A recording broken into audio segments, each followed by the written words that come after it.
प्रिय बच्चों, आज हम कक्षा 9 में विषय हिंदी में काव्य भाग के पाठ 1 साखी को पढ़ेंगे, जिसकी रचना कबीरदास जी ने की है। पहले हम कबीरदास जी के बारे में कुछ मुख्य बातें बताएंगे। कबीरदास जी का जन्म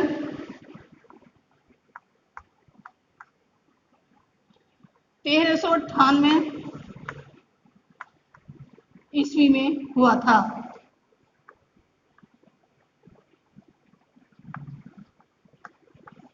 जन्म स्थान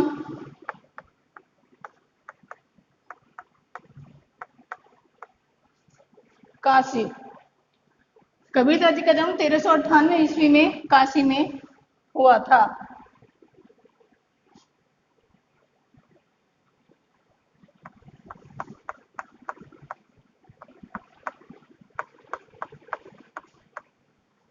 इनके माता पिता का नाम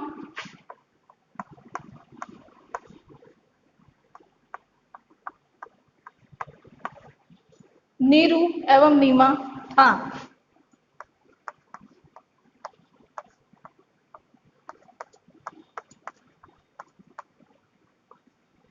प्रिय बच्चों, इनके गुरु रामानंद थे।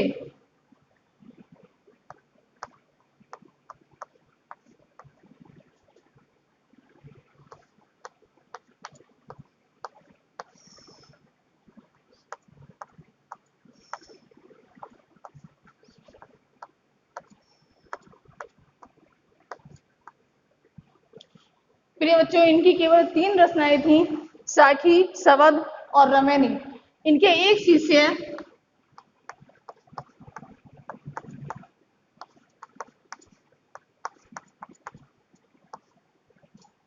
ने इन तीनों रचनाओं को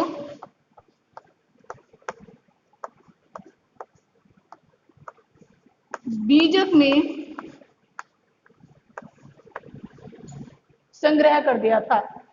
कबीर पढ़े लिखे नहीं थे, परंतु वे जो भी बोलते थे, जो भी गाते थे, उनके शिष्य उसे लिख दिया करते थे। और इसी प्रकार उनके एक शिष्य थे धर्मदास, जिन्होंने साखी, सवद और रमैनी तीनों का संग्रह बीजक नामक पत्रिका में कर दिया था। प्रिय बच्चों, कबीरदास जी का जन्म 1398 ईस्वी में काशी में हुआ था। ऐसा माना जाता है कि इनके जन्म के बारे में कुछ भ्रांति है। कबीर पड़से के अनुसार कबीरदास जी का जन्म एक विधवा ब्राह्मणी के गर्भ से हुआ था, परंतु लोकराज के डर से वह ब्राह्मणी उन्हें लहरतारा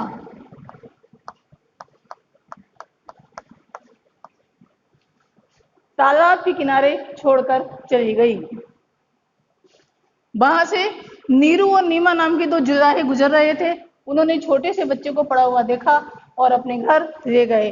उन्होंने ही कबीरदास जी का लालन पालन किया और आगे चलकर ये संत कबीरदास बने। गुरु रामानंद इनके गुरु कैसे बने, इसके पीछे भी एक कहानी छुपी हुई है।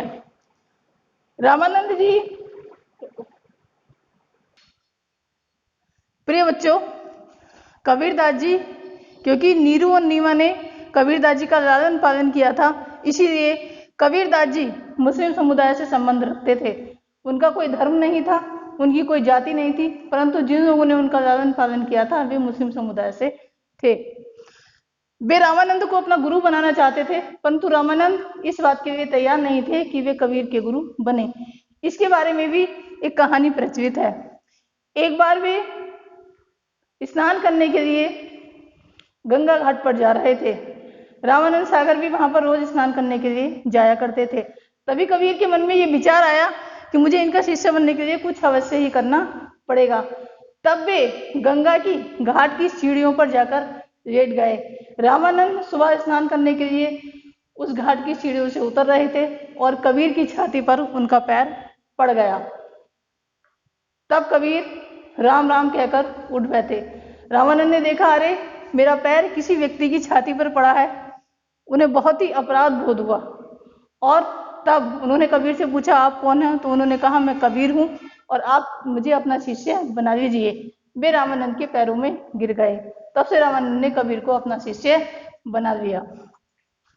प्यारे बच्चों, इन्होंने पूरे जीवन अपने फक्कड़ और सधुक्कड़ी स्वभाव के कारण एक जगह रैन बसेरा नहीं बनाया।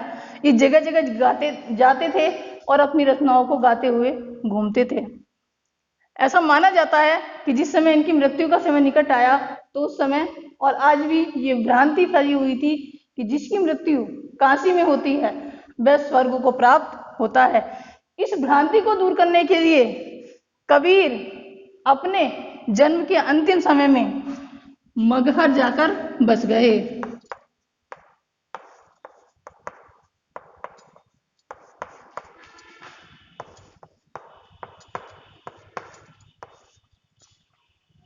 और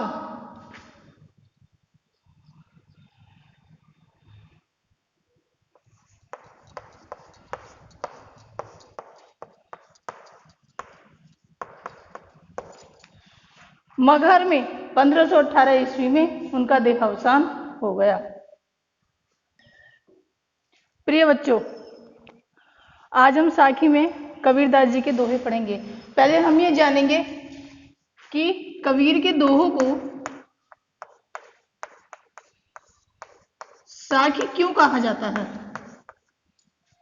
कबीर के दोहों को साखी क्यों कहा जाता है। ये भी दोहे ही हैं, जैसे रहीम के दोहे हैं उसी प्रकार ये भी दोहे ही हैं, परंतु इनके दोहे को विशेषकर साखी क्यों कहा जाता है।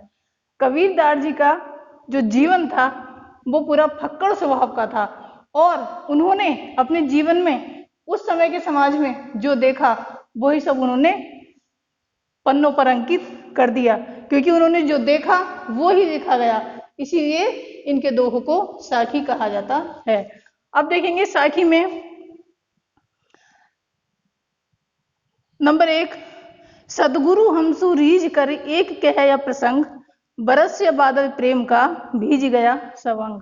गुरु की प्रशंसा करते हुए कबीरदास जी कह रहे हैं कि हमारे गुरु ने हम पर प्रसन्न होकर, रीझ कहते हैं प्रसन्न होना, कि हमारे गुरु ने हम पर प्रसन्न होकर हमसे एक प्रसंग बताया, अर्थात एक बात या एक कहानी बताई और उसका शिष्य पर क्या प्रभाव हुआ। बरस या बादल प्रेम का भीज गया सवंग, कि गुरु की वाणी में इतना अमृत था कि शिष्य का अंग अंग उस अमृतमयी बादल में, उस अमृतमयी मेघ में भीग गया और ज्ञान का प्रकाश उसके हृदय में उतर गया। आगे देखेंगे क्या कह रहे हैं कबीरदास जी। जब मैं था तब गुरु नहीं, अब गुरु है हम नाई, प्रेम गली अति साकरी तामे दोना समाही। क्या कह रहे हैं कबीरदास जी कि जब मैं था। प्रिय बच्चों, इसमें जो मैं कहा गया है वो अहंकार के लिए कहा गया है। जब मैं था तब गुरु नहीं, अर्थात मेरे हृदय में जब अहंकार था तब तक मुझे गुरु या वो ज्ञान की प्राप्ति नहीं हुई थी, परंतु अब गुरु है हम नाई, परंतु जब से मैंने गुरु को ग्रहण किया है, उनके ज्ञान को ग्रहण किया है, मैं या अहंकार जैसी सारी चीजें समाप्त हो गई हैं। प्रेम गलियति साकरी तामे दोनों समाई। और कह रहे हैं कि गुरु की और शिष्य की प्रेम की, हृदय की जो गली है, जो स्थान है, वह बहुत छोटा है। सागरा कहते हैं छोटे को, वह बहुत छोटा है। इसमें गुरु और अहंकार दोनों एक साथ नहीं रह सकते, या तो गुरु ही रहेगा या फिर अहंकार ही रहेगा। इस प्रकार मैंने अहंकार को छोड़कर अपने गुरु की प्राप्ति कर ली। आगे देखेंगे बच्चों।